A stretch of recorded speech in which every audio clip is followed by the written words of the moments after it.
아프리카 속담에 보면은 이제 빨리 가라면 혼자 가고 멀리 가려면 함께 가라라고 하는 속담이 있습니다. 우리의 신앙 여정이라고 하는 것은 결코 단거리 경주가 아니라는 것입니다. 아주 오랫동안 천국에 이르는 그날까지 끊임없이 걸어가야 되는 마라톤과 같은 것이다 라고 말하고 있습니다.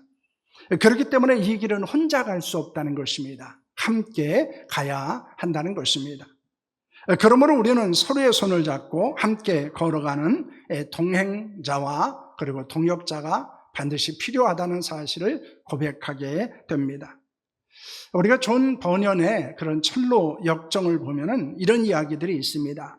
이 크리스천이 등에 무거운 짐을 지고 있다는 사실을 깨닫습니다. 그 짐을 지고 혼자서 좁은 문을 향해서 걷기 시작을 합니다.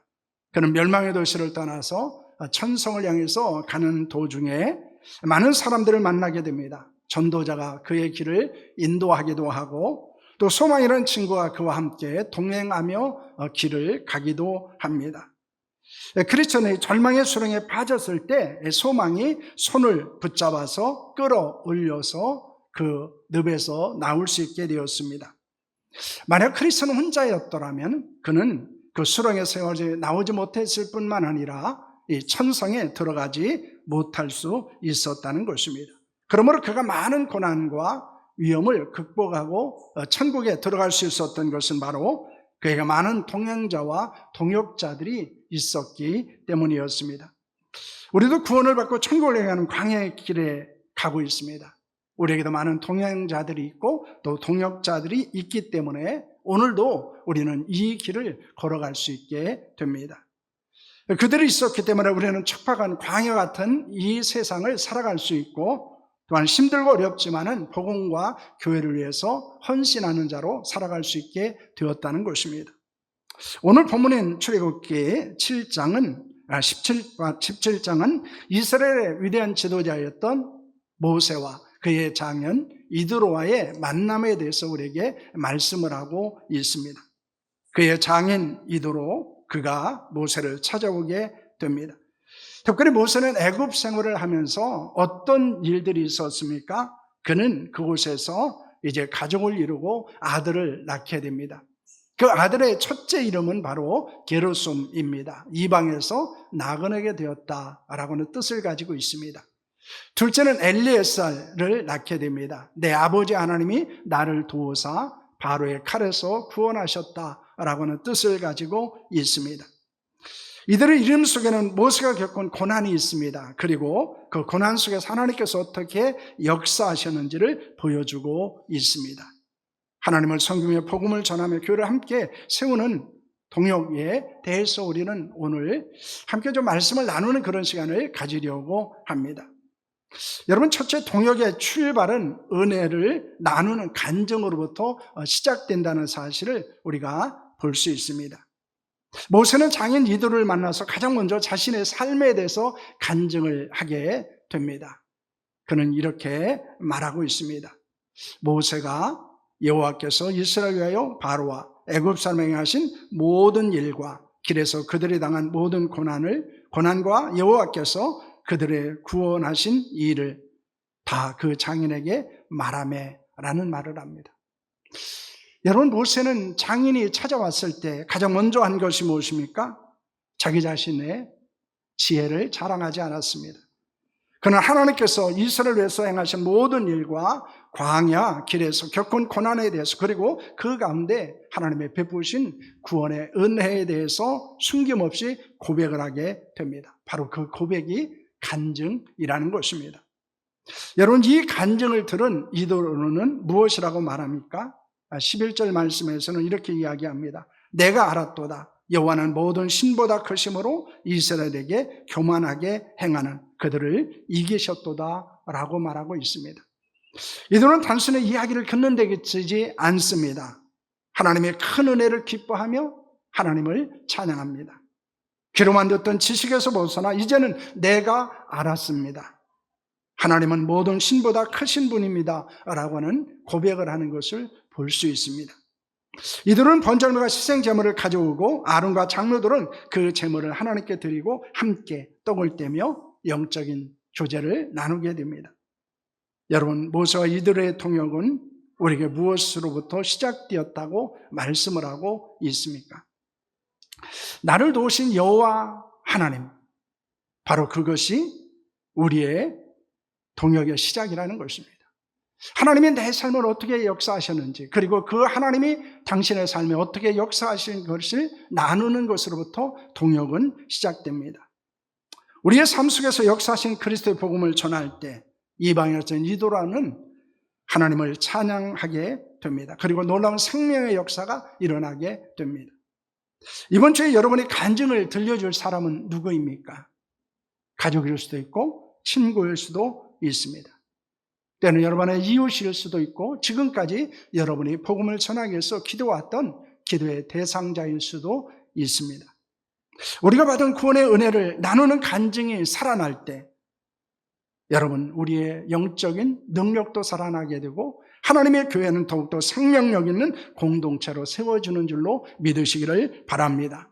그러면 우리가 가장 먼저 해야 될 동역은 무엇입니까? 그들을 위해서 기도하는 것이고 그들에게 복음을 전하는 것이고 그들에게 내가 만난 하나님을 간증하는 데 있다는 사실을 믿으시기를 바랍니다. 둘째로 동역은 인간의 한계를 아는 것이 핵심이라고 하는 것입니다. 은혜로운 교제를 나눈 다음 날 모세는 아침부터 저녁까지 이제 홀로 앉아서 백성들의 송사를 재판하게 됩니다. 백성들은 하루 종일 모세 곁에 서서 순서를 기다릴 수 있게 됩니다. 모세는 지도자로서 성실함과 거룩한 책임감을 가지고 일하고 있었습니다. 그런데 그 모습을 보던 이도로는 어떤 진단을 내리게 됩니까? 오늘 18장 17절, 18절 말씀입니다. 우리 함께 합니다. 내가 하는 것이 옳지 못하도다. 너와 이 백성의 필경 기력이 쇠하리니 이 일이 내게 너무 중함이라 내가 혼자 할 수 없으리라 라고는 말씀을 하고 있습니다. 여러분, 이들은 모세가 혼자 재판하는 것이 옳지 않다고 말합니다. 우리가 이해할 수 없는 것은 모세는 최선을 다해서 아침부터 저녁까지 재판하고 있었습니다.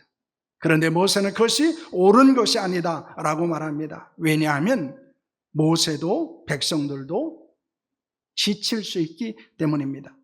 아무리 선한 의도와 열정을 가지고 있어서 혼자서 모든 것을 감당하려면 결국 지도자도 지치고 백성들도 탈진할 수밖에 없다는 것입니다. 이것은 오늘날 교회도 마찬가지입니다. 소수의 리더나 목회자에게만 영적인 힘이 집중되면 교회는 건강하게 성장할 수 없다는 것입니다. 동역은 나의 한계를 아는 것부터 시작됩니다. 그리고 다른 사람의 한계를 앓고 비난이나 원망이 아니라 그들을 안타까운 마음으로 품고 기도하는 데 있다는 것입니다. 하나님은 우리가 무거운 짐을 홀로 지고 쓰러지기를 원하시지 않습니다. 우리 이것을 잘 기억해야 합니다. 내 열심이 중요할 수 있습니다. 그러나 중요한 것은 아무리 탁월한 인간이라 할지라도 혼자서 그 일을 모두 다 감당할 수는 없다는 것입니다. 우리가 지금은 감당할 수 있지만 시간이 오르면서 지치기도 하고 또 그것 때문에 원망하는 마음이 우리 가운데 일어날 수도 있다고 하는 것입니다. 그렇기 때문에 사명과 사역의 짐은 함께 나누어지는 사랑하는 교회가 될 수 있기를 축원합니다. 그런 교회가 되어졌을 때 우리는 지치지 않고 하나님이 주신 사역을 감당할 수 있게 되게 됩니다. 셋째는 아름다운 동역을 세우는 것은 교육과 선택과 위임이라는 것입니다. 이것이 이제 우리에게 굉장히 중요한 교훈을 우리에게 주고 있습니다. 우리가 어떻게 함께 일할 수 있느냐, 함께 동역할 수 있느냐라고 이야기했을 때 교육이고 선택이고 위임입니다. 교육이라는 건 스스로 분별하도록 가르치는 것이고 선택은 성품과 영성을 갖춘 일꾼들을 세우는 것입니다. 위임은 권한을 나누고 함께 책임을 감당하게 하는 것입니다. 이들은 모세에게 단순히 문제만 지적한 것이 아니었습니다. 아름다운 동역을 어떻게 이룰 수 있는지 이것을 교훈하고 있습니다. 이것은 오늘날 우리 교회가 건강한 동역을 위해서 반드시 품어야 될 귀한 교훈이고 방법이라는 사실을 우리는 잊지 않아야 합니다. 첫째는 교육입니다. 오늘 20절 말씀을 보시길 바랍니다. 함께합니다. 그들에게 율례와 법도를 가르쳐서 마땅히 갈 길과 할 일을 그들에게 보이고라는 말을 합니다. 이들은 모세에게 백성들에게 율례와 법도를 가르치라고 말합니다. 그래서 마땅할 갈 길, 할 일이 무엇인지를 알게 하라라고는 말씀을 하고 있습니다. 여러분, 갈등과 문제가 생길 때마다 모세를 찾아오게 되면 그들은 수동적인 자세로 살아갈 수밖에 없습니다. 여러분, 지금도 마찬가지입니다. 성도 한 사람 한 사람의 말씀 위에 바로 섰을 때 그들은 능동적으로 신앙생활하게 되고 하나님의 은혜 안에서 문제를 해결해 나갈 수 있다는 것을 보여주고 있습니다. 우리가 주일학교를 두는 이유가 어디 있습니까? 우리가 수요일에 지난번에는 저희들이 성경 파노라마를 배웠고 이번에는 예수님의 기도를 배우는 이유는 어디에 있습니까? 목장으로 모이는 이유는 어디에 있습니까? 그것은 우리가 하나님의 말씀을 깨닫고 내가 마땅히 가야 할 길과 해야 할 일이 무엇인지를 발견하는 데 있다는 사실을 믿으시기를 바랍니다. 그렇기 때문에 우리는 하나님의 뜻을 분별하는 능동적인 동역자로서 살아가야 합니다. 하나님은 우리가 수동적인 사람으로 신앙생활하는 것이 아니라 하나님의 말씀을 중심으로 해서 능동적이고 적극적인 신앙생활할 것을 원하시는 줄로 믿으시기를 바랍니다. 그래서 필요한 것은 우리가 말씀을 잘 읽고 말씀을 묵상하고 그리고 말씀 위에 굳게 서야 된다는 사실을 여러분 믿으시기를 바랍니다. 둘째는 선택입니다. 성품과 영성을 갖춘 일꾼을 세우라는 것입니다. 21절 말씀은 이렇게 되어져 있습니다. 너는 또 온 백성 가운데 능력 있는 사람들 곧 하나님을 두려워하며 진실하며 불의한 이익을 미워하는 자를 살펴서 백성 위에 세워 천부장과 백부장과 50부장과 10부장을 삼아라는 말씀을 하고 있습니다.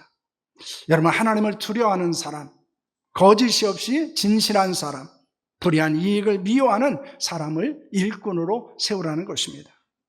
초대 예루살렘 교회가 갈등이 생겼을 때 어떻게 하게 됩니까? 성령과 지혜가 충만한 사람 7을 택해서 세우게 됩니다. 그들은 사도의 가르침을 받아서 순종했던 사람들입니다. 그리고 기도에 힘쓰던 사람입니다. 여러분, 누가 일꾼이 되어집니까? 가장 기본적인 것은 뭡니까? 말씀을 배우는 사람입니다. 그리고 기도하는 사람입니다. 이런 신실한 일꾼들이 교회 안에 더 많아지는 은혜가 있기를 소망합니다. 우리 교회 안에도 완벽하지는 않지만 묵묵히 헌신하며 하나님을 사랑하는 지체들이 있기 때문에 하나님의 거룩한 교회를 세워가게 되는 것입니다. 이런 신실한 일꾼들이 더 많이 세워지고 이미 직분을 받은 사람들은 이런 일꾼으로 세워진 은혜가 일어날 수 있기를 축원합니다. 토마스 에디슨은 발명왕입니다. 그가 가지고 있는 특허만 해도 1093개를 가지고 있다고 합니다. 상상할 수 없는 일입니다. 그런데 그 1093개의 특허 중에서 대부분은 멜로파커 연구소의 팀원들과 함께 만들어낸 것이다 라고 하는 것입니다. 에디슨은 아주 유명한 말을 합니다. 나는 모든 것을 알 필요가 없다. 내가 해야 할 일은 그것을 아는 사람을 찾는 것이다 라는 것입니다. 에디슨은 탁월한 발명가입니다. 뛰어난 두뇌를 가지고 있습니다. 그럼에도 불구하고 그는 혼자 일하지 않았다는 것입니다. 그가 가장 중요하게 여겼던 것은 뭡니까? 내가 모든 것을 다 알아야 된다고 말하지 않습니다. 내가 해야 할 일은 그것을 아는 사람을 찾아서 함께하는 것에 있다라는 고백을 하고 있습니다. 여러분, 1907년에 평양대붕이 일어나게 됩니다. 선교사들이 가장 고심했던 부분은 한국 땅, 이 척박한 조선 땅에 어떻게 복음을 전할까라고 하는 것이었습니다. 그래서 선교사들이 선택한 방법은 네비우스 방법이라는 것입니다. 이 네비우스 방법이라는 것은 자리, 자전, 자치입니다. 이것은 한국교회가 스스로 쓰게 하는 것, 스스로 복음을 전하게 하는 것, 그리고 스스로 노예를 만들어서 치리를 하게 하는 것에 있었다는 것입니다. 또한 그 선교사들은 이 조선 땅에 선교 분할을 하게 됩니다. 그래서 감리교는 경기도 해안 지역으로부터 충청도 그리고 강원도 지역을 담당하게 됩니다.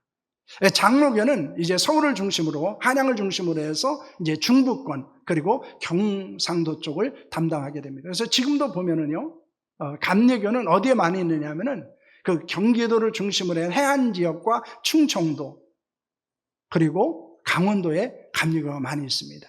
장로교는 이제 뭐 워낙 장로가 많기 때문에 그렇기도 하지만은 이제 중부 지역에 많이 자리를 잡고 있고 경상도 쪽에도 많이 있습니다. 제주도를 감리교에서는 삼남연이라고 합니다. 이 삼남연이라고 하는 것은 이제 호남 그리고 경상도, 제주도를 합해서 하나밖에 없다는 거예요. 그러니까 이 감리교가 이 남부 지역에서는 굉장히 없는 것을 우리가 보게 됩니다. 왜 그러냐면 이것이 선교 분할 정책 때문에 그렇습니다. 그런데 이것이 우리에게 주는 교훈이 무엇입니까?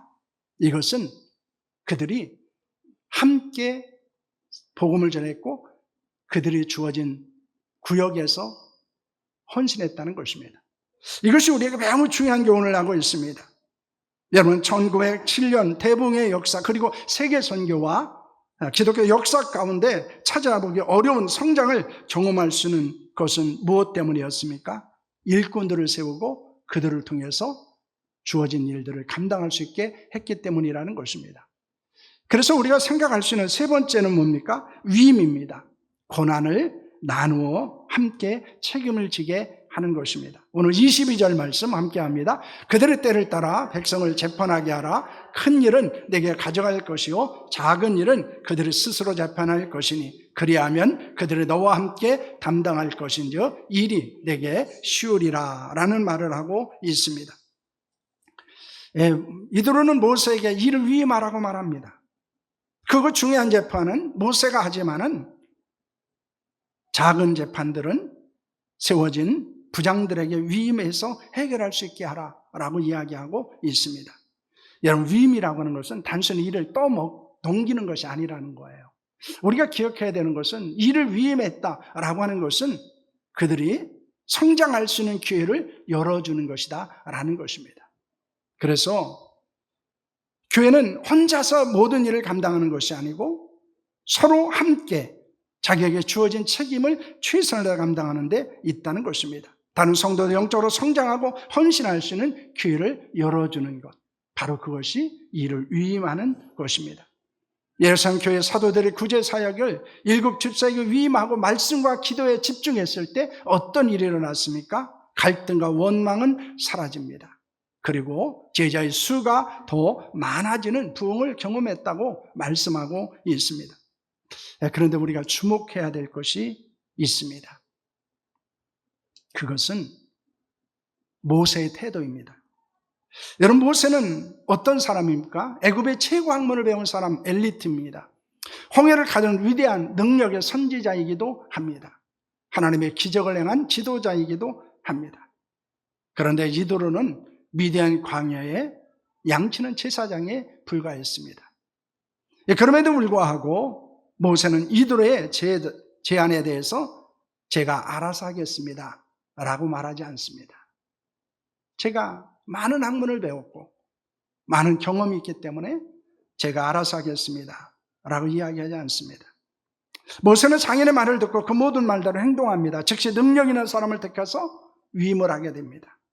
자신의 한계를 솔직하게 인정하고 다른 사람의 조언을 수용하는 것, 이것이 바로 겸손이고 이것이 동역의 첫걸음이라는 것입니다. 우리가 함께 일을 하기 위해서는 내 한계를 알아야 됩니다.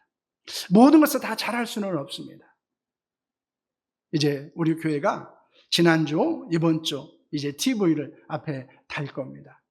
그런데 거기서 보면은 일들이 분리가 되어 있습니다.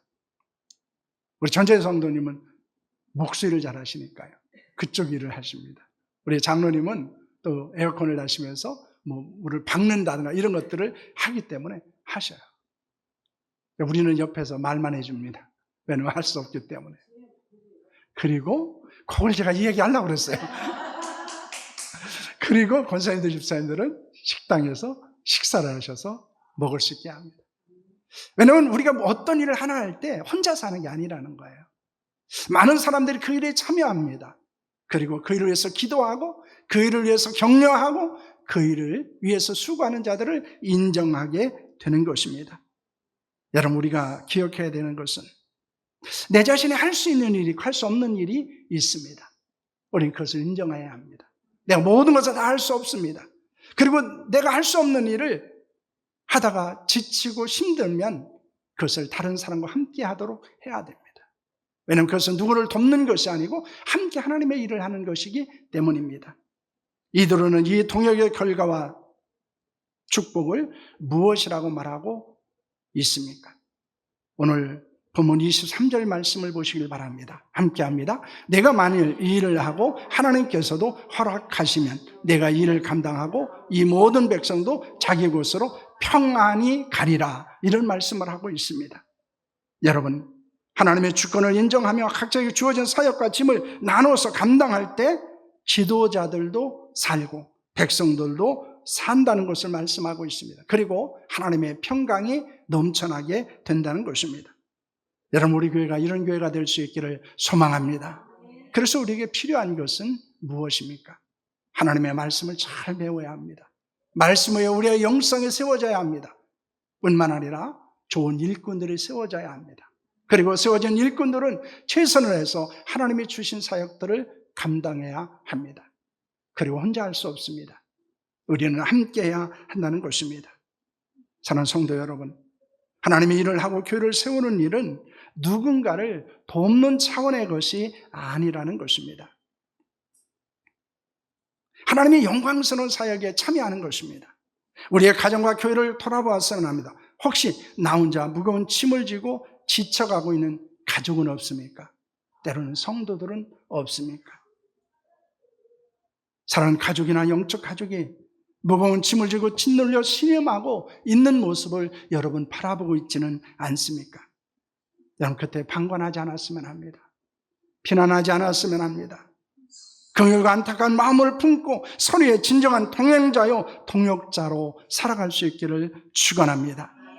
나를 구원하신 엘리에셀의 하나님을, 그 놀라운 은혜를 나누는 간증을 통해서 서로의 짐을 기꺼이 나눠지는 위임을 통해서 우리는 함께 하나님의 교회를 세우고 복음을 전하는 자로 살아갈 수 있는 줄로 믿습니다.